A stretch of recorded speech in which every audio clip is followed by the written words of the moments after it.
लगता है ये वोट जो है ना वो प्योरली जो स्कीम्स चलाई गई है ना उसके प्रति है। जैसे अगर आपने 10,000 रुपये दिए और वो 10,000 पहुंच गए, उससे बहुत ज़्यादा फर्क आया। दूसरों ने भी अनाउंस किया ऐसा, मैं इसको कोई गलत नहीं मानता कि आप क्योंकि साउथ में ऐसा बहुत सारा स्कीम्स होती थी और जिसको लेकर बहुत ज़्यादा फायदा भी होता था पॉलिटिकल पार्टीज को। तो इसमें भी जो मॉडल इख्तियार किया गया, जो यूज़ किया गया, उसके कारण बहुत ज़्यादा फायदा। अगर इसको मैं विकास के प्रति बोलूँ तो बिल्कुल विकास के प्रति नहीं है, क्योंकि मैं अगर बिहार की सारी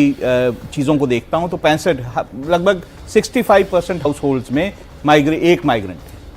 5% मैन्युफैक्चरिंग जॉब्स भी आप क्रिएट नहीं कर पाए। तो मुझे लगता है ये जो वोट है ये प्योरली एक तो महिलाओं का वोट है, और दूसरी तरफ मुझे ये लगता है कि ये वोट जो है जो आपने स्कीम्स चलाई और उसको इफेक्टिवली मुझे लगता है 14 को आप एक्सपेक्ट कर रहे हैं इन्हीं लाइंस पर, या आपको लगता है इतना एक तरफा नहीं होगा? जो भी हो, मुझे लगता है कि देखिए ये मोरलेस सारे जितने एग्जिट पोल हैं वो सारे ये कह रहे हैं कि कोई भी 133 से कम नहीं दे रहा है, और हम ये मान के चल रहे थे कि बीजेपी और जेडीयू जो है उसको एज है ही इस चुनाव में, और अगर ये एग्जिट पोल सही होता तो नेचुरली इतना जो है सीटें जो है इंपॉर्टेंट जो आपने कहा, क्योंकि मनोज जी ने तो हमारे साथ शेयर किया सर्वे, बाकी जगह जो और एजेंसियों का भी चल रहा है 130 से कम तो मुझे नहीं लगा कोई भी नहीं 133 से कम किसी ने 133 से कम किसी ने एनडीए को नहीं दिया है, तो वो सही है। और अब गलत होना तो सबको होना पड़ेगा। लेकिन देखिए मैं लोएस्ट 133 है, जिसका 133 भी है, लोएस्ट 133 नहीं, बट इसमें जो चुनाव पे आपने कहा ना कि इनको जो पूछा